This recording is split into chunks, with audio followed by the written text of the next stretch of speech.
ناظرین welcome back. ناظرین ہم بات کر رہے تھے کہ ہمارے ہاں جو معاشرتی سیاسی انحطاط ہے اس کی کیا وجہ ہے اور اس کے اندر ہمارے مائک اور کیمرے نے کیا کردار ادا کیا ہے. تو اس حوالے سے ہمارے ساتھ شریک گفتگو ہیں نوجوان نسل کی نمائندہ صحافی خاتون ہما خالد صاحبہ اور دانشور جناب شاہد ارشد صاحب ہمارے ساتھ شریک گفتگو ہیں. تو آئیے ہم اپنی گفتگو کو دوبارہ وہیں سے شروع کرتے ہیں جہاں ہم وقفے میں جانے سے پہلے بات چیت کر رہے تھے. ہما خالد صاحبہ یہ تو ہو گئی کمزوریاں خامیاں جن کی ہم نے نشاندہی کی ہے. آپ کے نزدیک یہ بتائیے کہ یہ ان کمزوریوں کی وجوہات کیا ہیں؟ ان کے ایک دو ہی وجوہات ہیں جن کے اوپر کام شروع بھی ہوا تھا لیکن دوبارہ رک جاتا ہے. دیکھیں سیٹلائٹ کو ہینڈل کرنے کے لیے ایک ادارہ بنا ہوا ہے جو دیکھ رہے ہیں چیزوں کو, چیک اینڈ بیلنس رکھ رہے ہیں, لیکن سوشل میڈیا کے چیک اینڈ بیلنس کے لیے ایسی کوئی چیز ابھی تک تھوڑا سا ذرا ہمارے ناظرین کو بتا دیجئے کہ سیٹلائٹ سے آپ کی کیا مراد ہے؟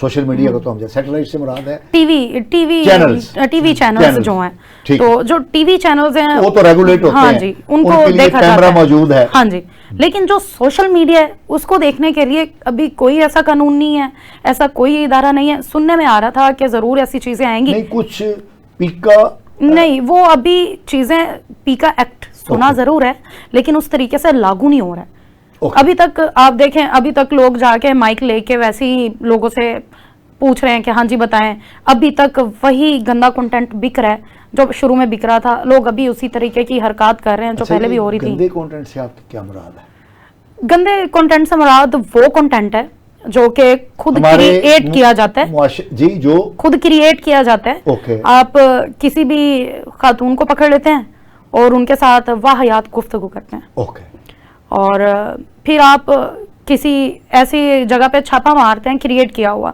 کہ یہاں پر پلاننگ کر کے ہوتا نہیں ہے کہ یہاں جسم فروشی ہو رہی ہے اور اس طریقے کی چیزوں کو پرموٹ کیا جاتا ہے, اس طریقے کی گفتگو کی جاتی ہے. یا پھر آپ ایسے پیسے دے کر, یہ بھی چلتا ہے کہ 1000-1500 ایک لڑکی کو آپ دیتے ہیں, ایکٹرز وہ اس ٹائپ کے ہیں, وہ نقاب کرتے ہیں, آپ کے ساتھ بیٹھتے ہیں, آپ مائک لے کے گفتگو کرتے ہیں, وہ کہتے ہیں جی میرے خاوند نے مجھے چھوڑ دی ہے, میرا رشتہ نہیں ہو رہا ہے, میرے پاس بڑا پیسہ ہے. یہ چیزیں بھی سوشل میڈیا پہ آپ کو بہت دیکھنے کو ملیں گی. یہ ساری پلاننگ کے ساتھ ہوتی ہیں, پری پلانڈ ہے, اور ان کو پراپر 1000-1500-2000 روپے دیے جاتے ہیں کہ آپ نے یہ الفاظ بولنے, اور اینکر خود پوچھ رہا ہے نہیں آپ بتائیں ہوا کیا تھا. تجسس پیدا کیا جاتا ہے اور مجبور کیا جاتا ہے کہ وہی بات سنی اور بولی جائے, جو کہ شاید ہمارے اسلام میں ہمیں وہ چیزیں الاؤ بھی نہیں ہوتی ہیں. لیکن کہ ہم کو سننے اور دیکھنے والے موجود ہیں نا, موجود ہیں, جب ان کو سننے اور دیکھنے والے موجود ہیں, لائکس مل رہے ہیں, سبسکرپشن مل رہی ہے, تو پھر آپ سر کچھ چیزیں ایسی ہیں جو نا پردے میں ہی اچھی لگتی ہیں, اور ہم جس سوسائٹی میں ہم رہتے ہیں ان چیزوں کے اوپر سے نا پردہ ہٹنا ایک لمٹ ہے چیزوں کو بالکل بیان کرنے کی اور ان کو ایکسپوز کرنے کی. ٹھیک ہے, درست کہہ رہی ہیں. تو اگر ہم اس سے ہٹتے ہیں نا تو ہم ایک مسلم ملک میں نہیں, ہم اس سے نکل جاتے ہیں اور اس سے ایک آگے کی باؤنڈری میں انٹر ہو جاتے ہیں, جو کہ آج کل ہم یہی کر رہے ہیں. ان کو چیک اینڈ بیلنس کون کرے گا؟ ان کو روکنے کے لیے پراپر جو ایک یوٹیوبر موجود ہے, ان کو چیک اینڈ بیلنس کرنا پڑے گا کہ یہ یوٹیوبر کے پاس آیا ڈگری ہے, کیا اس نے میس کوم کیا ہوا ہے, کیا اس کو میس کمیونیکیشن کا بیسک پتہ ہے, صحافت ہے کیا اس کے پاس کوئی ایسا ہے, اس کی کوئی ایسی پریکٹس ہے, ٹریننگ اس نے لی ہے. اور سب سے مین چیز کہ یہاں پر سوشل میڈیا کے لوگوں کے لیے باقاعدہ ٹریننگز ہونی چاہیے, کچھ ایسی چیزیں ان کو ایڈ کرنی چاہیے جس میں ان یوٹیوبرز کو انوالو کریں, ان کو کلاسز دیں, اور ایک سمجھدار انسان ان کو بتائے کہ دیکھیں آپ کی یہ ذمہ داریاں ہیں. جب تک ان کو یہ بتا نہیں دیا جائے گا کہ ذمہ داریاں صرف ٹی وی اینکرز کی نہیں ہیں, ذمہ داری آپ کی بھی ہے جو سوشل میڈیا یوز کرتے ہیں, کیونکہ آج کے یہ سوشل میڈیا یوزرز یہ زیادہ ایکٹیو ہیں اور ان کی بات سب سے پہلے عوام تک پہنچتی ہے. کوئی کہنا یہ ہاتھ میں ہے, زیادہ بات ہوئی سب تک پہنچ گئی, یہ 12-13 کروڑ بالکل. دیکھتے دیکھتے رات کو ہم کوئی چیز لگاتے ہیں تو وہ صبح دیکھتی ملینز میں چلی جاتی ہے. تو اس کے لیے جب تک یہ ایک شخص نہیں سمجھے گا کہ یہ مائک پکڑنا ایک ذمہ داری ہے, یہ کوئی کھیل نہیں ہے کہ آپ نے پکڑا لوگوں سے بات چیت شروع کر دی, ان کی پراپر ٹریننگ کرنی ہوگی, دین یہ چیزیں ہماری سوسائٹی میں کم ہو سکتی ہیں. ورنہ جس طریقے سے اور ایکشن لینا ہوگا ہمارے اداروں کو ایسے لوگوں کے خلاف, ایسے یوٹیوبرز کے خلاف جو ایسا کنٹینٹ بیچتے ہیں جو کہ پاکستان میں نہیں چلنا چاہیے. دین آئی تھنک سو کہ ہم اپنی یوتھ کو کچھ سکھا پائیں گے. ورنہ آپ دیکھیں سوشل میڈیا کا دور ہے, آپ جب کچھ اوپن کریں گے ایسے کچھ سوری ٹو سے ایسے کچھ اپنے آپ سے بنے ہوئے یوٹیوبرز آپ کے سامنے آ جائیں گے جن کی ویڈیوز نہ تو آپ دیکھنا پسند کریں گے, لیکن آپ کے بچے کے ہاتھ میں موبائل ہے, وہ دیکھ رہا ہے, اس کو تو اتنے وہ سمجھ وہ دیکھ رہا ہے. تو ہمیں اپنی یوتھ کو بچانے کے لیے ان کے اوپر چیک اینڈ بیلنس لانا ہوگا. شاہد رشید صاحب, آپ کی نسل جو ہے, میری نسل بھی اس میں شامل ہے, یہ الگ نسل ہے, کیا ہم مجرمانہ کوتاہی کا مرتکب نہیں ہوئے کہ ہم اس نیگیٹیوٹی کو چینلائز نہیں کر سکے, اس کو روک نہیں سکے, اس کے آگے بند نہیں باندھ سکے؟ اس کی سب سے بڑی وجہ یہ ہے کہ دیکھیں ہمارے ایلیٹ کلاس جو ہمارے حکمران ہیں انہوں نے کبھی کریکٹر سازی نہیں کی. دنیا جہان میں انسانوں کو, بچوں کو اسکولوں سے تربیت کی جاتی ہے, گھروں میں اخلاق سکھایا جاتا ہے, چونکہ وہ تربیت ہمارے ہاں نہیں ڈیولپ ہوئی, اور نہ ہمارے ہاں جو حکمران ہیں وہ خود کرپٹ ہے اور کرپشن کے چیزوں کو پروموٹ کرتے ہیں, اور وہ ساری چیزیں جب اوپر سے ہو تو ہمیشہ نیچے ٹریول کرتی ہے. چونکہ اوپر کریکٹر نہیں ہے, ان کو بھی پیسے کی ہوس ہے, وہ بھی ناجائز اور غلط کام کرتے ہیں, لہٰذا وہ ساری چیزیں نیچے ٹریول کرتی ہیں, اور ہر شخص پیسہ کمانے کے چکر میں آج کل نیگیٹو اور غلط وسائل جو ہے طریقہ کار ہے اس کو استعمال کرتا ہے. جو میڈم نے ابھی بات کی ہے تو ہر شخص پیسہ کمانے کے چکر میں, سب کو پتا ہے کہ اس طرح ویوز ملیں گے, پیسہ ملتا ہے. شاید رشید صاحب, پیسہ کمانا کوئی بری نہیں نہیں, لیکن پیسہ کمانا اچھی بات ہے, لیکن جائز طریقے سے پیسہ کمایا جائے نا. ایم اے کر کے انہوں نے صحافت شروع کی ہے, بنیادی طور پہ تو رزق روزگار کے لیے کی ہے نا, جاب اچھی لینے کے لیے کی ہے, یہ تو کوئی بری بات نہیں ہے. اس میں اگر اچھا کام کرے, اس کے اندر رہ کر اچھا کام کرے تو کوئی مذائقہ نہیں ہے, کوئی حرج نہیں ہے اس میں. لیکن اگر یہ نیگیٹیوٹی کوئی اس میں کام کرتا ہے, غلط ویوز کے لینے کے لیے غلط ٹریک پہ چلا جاتا ہے, تو وہ تو غلط طریقہ کار ہے. ساری دنیا میں لوگوں نے دیکھے کریکٹر بنائے جاتے ہیں, ہمارے ہاں کریکٹر سازی کا کوئی سسٹم نہیں ہے. نہ اسکول اس کی تربیت کرتے ہیں, نہ کہیں تربیت ہوتی ہے, نہ ادارے اس کے کام کرتے ہیں. تو کرپشن چونکہ ہمارا ایک ساری قوم کا ایک مزاج بن چکا ہے, تو کرپشن سے ہم پیسہ کمانا چاہتے ہیں, اور یہ ہمارا ایک یہ جو آپ سمجھتے ہیں کہ یہ جو سوشل میڈیا میں یہ اس طرح کی نیگیٹیوٹی ہے, یہ بنیادی طور پر کرپشن کے زمین میں آ گئی نا, کہ ایک ناجائز ذرائع سے آپ کچھ چیز حاصل کرنا چاہتے ہیں. تو اب ہم اسپیسیفک ہوتے ہیں کہ ہم کہاں سے ابتدا کریں کہ چیزیں ٹھیک ہونی شروع ہو جائیں, یہ بتائیے. اس کی پہلا اسٹیپ یہ بڑا مشکل کام ہے. دیکھیں جب تک کوئی اچھا لیڈر جب تک اچھا لیڈر نہیں آتا, جس قوموں کو اچھے لیڈر ملے انہوں نے ترقی کی. ہمارے ہاں لیڈرشپ کی سب سے بڑی کمی رہی. میں اگر کہوں کہ ایک لیڈر آیا تھا, اس نے ملک کو ٹھیک کرنے کی کوشش کی, لیکن ہم سب لوگوں نے اور کرپٹ لوگوں نے ہلہ بول کر اس کو موقع نہیں دیا, اور ہم اچھے ٹریک پہ جا رہے تھے, چیزیں بن گئی, بہت اچھے ٹریک پہ وہ لیڈر لے جا رہا تھا. جی ہاں, اسلامی انقلاب برپا کر رہا تھا, یعنی یوتھ کا جتنا بیڑا غرق اس لیڈر نے کیا ہے. نہیں یہ تو معذرت کے ساتھ نہیں, یہ آپ کا خیال ہے, میں سمجھتا ہوں. دیکھیں مہاتما محمد کو بھی 20 سال لگے تھے اپنے ملک کو ٹھیک کرنے کے لیے, تو وہ وقت چاہیے ملک کو, کوئی ایک دم نہیں ٹھیک ہوتا. اور جتنی تباہی ہم اداروں کو تباہ کر چکے ہیں, جتنا ہم نے بربادی کی ہے, اس کے لیے کم از کم 15-20 سال سے کم عرصہ نہیں چاہیے ہمیں ٹھیک ہونے کے لیے, اور سنسیئر لیڈر کے بغیر یہ نہیں ہوتا. اور وہ سنسیئر لیڈر ایک ہی تھا جو اب وہ ادھر بیٹھا ہوا ہے. چلیں کہیں بھی ہو, لیکن دنیا جہان کا ایک مثال ہے, تاریخ یہی بتاتی ہے. چائنا کی ترقی کا راز دیکھیں, انہوں نے ایک اچھی لیڈرشپ ملی, مہاتما محمد. یہ ملیشیا کو دیکھ لیں, مہاتما محمد ملا, چائنا کو جناب موزے تونگ ملا, اور آگے سے ان کے جو آنے والی لیڈرشپ تھی انہوں نے بھی اس کو فالو کیا, اور ملک آج کل کہاں پہنچ گیا. ہمارے ہاں لیڈرشپ قائد اعظم کے بعد ہمیں کوئی لیڈر نہیں ملا. تو آپ سمجھتے ہیں کہ اگر ہم نے درست کرنا ہے اپنے آپ کو, معاملات کو ٹھیک کرنا ہے, تو ہمیں ایک اچھا لیڈر چاہیے. جی, اور وہ ایک آپ سمجھتے ہیں کہ آیا تھا, بالکل, تو وہ تھا ہو گیا, ماضی ہو گیا, ہم نے اس کو نہیں چلنے دیا, ہماری بدقسمتی. اور اگر ہم نے اچھے لیڈر کو نہیں قبول کریں گے تو ہماری تباہی اسی طرح, ہم تباہی کے کارے مذلت میں گرتے رہیں گے. شاہد رشید صاحب, جو لیڈر ہوتے ہیں نا, وہ کبھی ناکام نہیں ہوتے, ناکام کیے جاتے ہیں. آپ کو بھی پتا ہمارے ملک کا کیا سسٹم ہے. جی, عمر خالد صاحب آپ بتائیے. اشرت صاحب نے تو بتایا کہ لیڈرشپ کی ہمیں ضرورت ہے, اور انہوں نے مثال بھی دے دی کہ ایک لیڈر آیا تھا تو وہ اب پتہ نہیں کہاں ہے. تو آپ کیا سمجھتی ہیں کہ بہتری اور اصلاح کی جو ابتدا ہے, جو جتنی ہم نے برائیاں بیان کی ہیں, وہ کہاں سے شروع ہوگی؟ وہ گھر سے شروع ہوگی. ہاں, یہ وہ جب تک ہمارے گھر سے، آپ نے ابھی جیسے انہیں پہلے کہا کہ میں نے ایم اے کیا، اگر میں اپنا ہی بتا دوں تو میرا میٹرک جو تھا وہ بایو کے ساتھ تھا، میڈیکل. میں نے اپنا جو انٹر تھا وہ میں نے کیا میڈیکل میں، F S C pre medical. میں نے اپنی گریجویشن ڈبل کمپیوٹر فزکس میں کی، اور جب میں لاہور ماسٹرز کرنے آئی تو میں نے میس کمیونیکیشن کیا، مطلب کہ میں نے اپنی سائنس کی پوری ڈگری کو چھوڑ دیا اور میس کوم کیا. کیا وجہ ہو سکتی ہے میں نے میس کوم کیا؟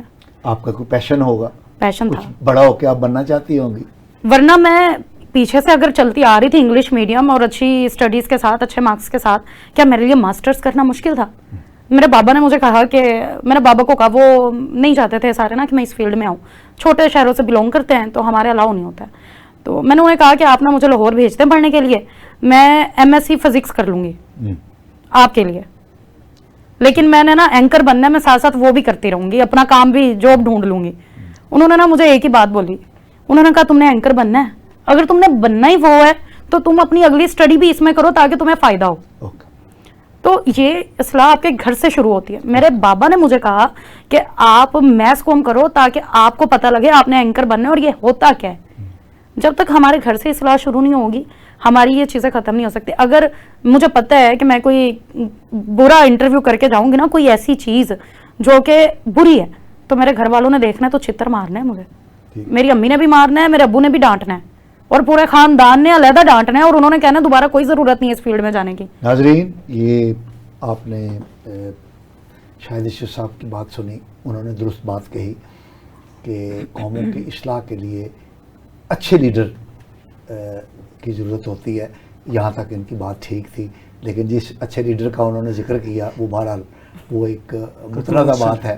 دوسری بات جو ہما خالد صاحبہ نے کی، یہ بھی بہت معقول بات ہے کہ یہ جو اصلاح کی ابتدا ہے وہ گھر سے ہوتی ہے. اور یہ چرچل کا ایک بڑا مشہور مقولہ ہے کہ تم مجھے اچھی مائیں دو میں تمہیں اچھی قوم دوں گا. تو جو بنیاد ہے، جو بنیادی پتھر ہے، بنیادی اینٹ ہے، بنیادی یونٹ ہے جو معاشرے کا، وہ بچہ ہوتا ہے، فرد ہوتا ہے. اور فرد کی جو تہذیب اور تربیت ہے وہ ماں کی گود سے ہوتی ہے، جھولے سے ہوتی ہے. تو اگر ہمارے گھر کے اندر ہماری مائیں اچھی ہوں گی، تربیت یافتہ ہوں گی، تو ہماری اصلاح کی، قوم کی اصلاح کی ابتدا جو ہے وہ گھر سے ہوگی. اور شاہد اشرف صاحب نے بھی درست بات کہی ہے کہ لیڈر ہوتے ہیں جو قوموں کو کامیابی کی طرف لے کر جاتے ہیں. پھر انہوں نے مثال دی مہاتیر محمد کی، ماؤ زیتونگ کی، چوین لائی کی. ایسی مثال امام خمینی کی ہے، اور اسی طرح کی مثال ہماری قائد اعظم محمد علی جناح ہے کہ وہ دیکھیں جس وقت ایک وقت تھا پچھلی صدی کے اندر مسلمانوں کی سب سے بڑی ریاست تھی، خلافت تھی، خلافت عثمانیہ، وہ ختم ہو گئی تو مسلمان محکوم ہو گئے. پھر قائد اعظم محمد علی جناح نے ایک ریاست تخلیق کی پاکستان کے نام سے، ایک قوم تخلیق کی پاکستان کے نام سے، جو اس صدی کی، گزری صدی کی سب سے بڑی اسلامی ریاست بنی. پچھلی صدی کے اندر ہی مسلمانوں کی سب سے بڑی ریاست خلافت عثمانیہ ختم ہوئی، اور پچھلی صدی میں ہی 1947 میں قائد اعظم محمد علی جناح نے مسلمانوں کی سب سے بڑی جو ریاست ہے وہ قائم کی. تو یہ لیڈر ہی ہوتے ہیں جو قوموں کی تخلیق کرتے ہیں، اور قوموں کی تخلیق کی جو ابتدا ہے وہ گھر سے ہوتی ہے.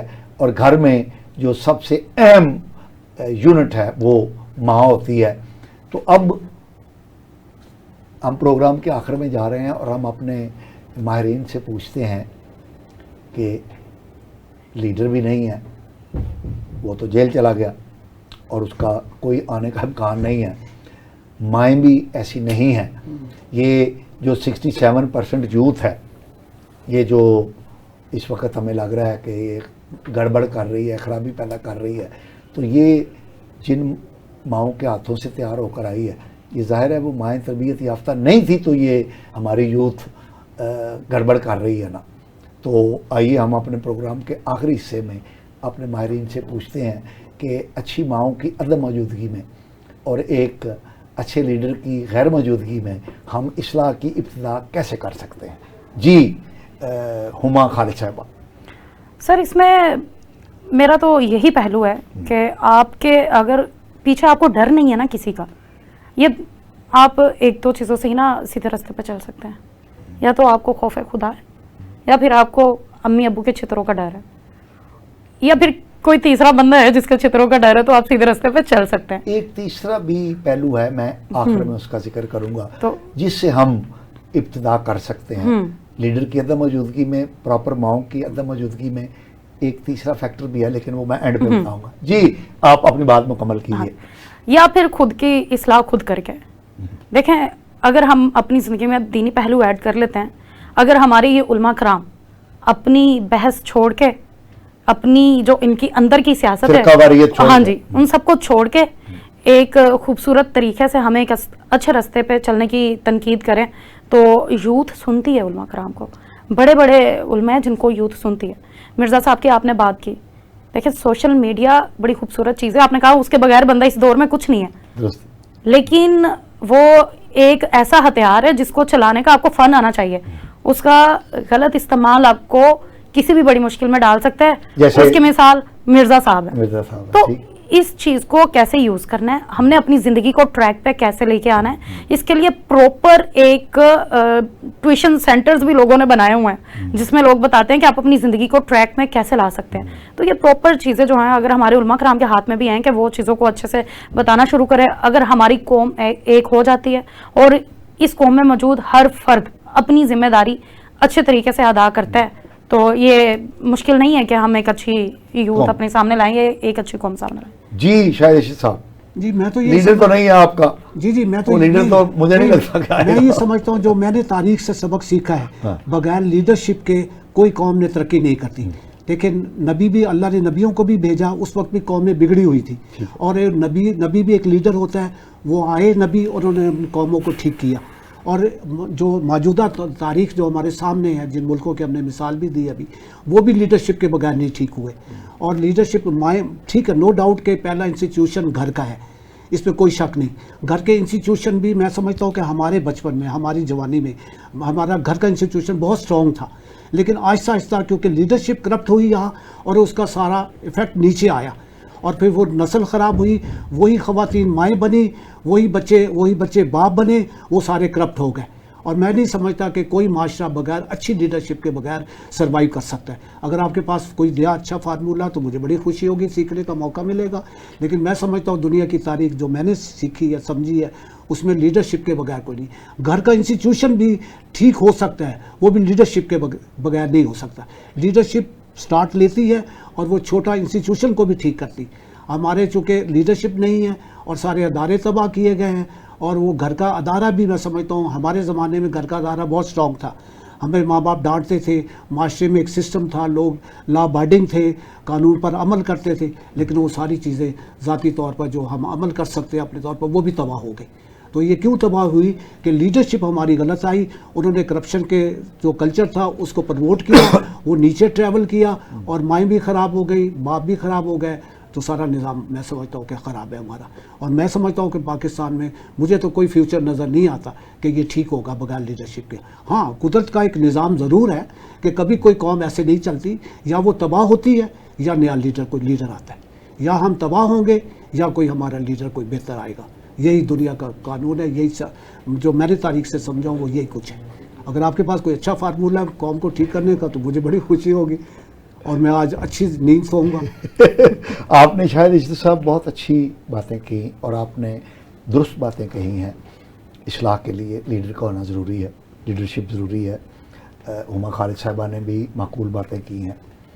لیکن یہ تو ممکن نہیں ہے کہ لیڈر اگر نہیں ہے، انڈیویجول لیڈر اگر نہیں ہے، اور اگر گھر کا ہمارے انسٹیٹیوشن موجود نہیں ہے تو ہم کہہ دیں کہ بس سب کچھ ختم ہو گیا.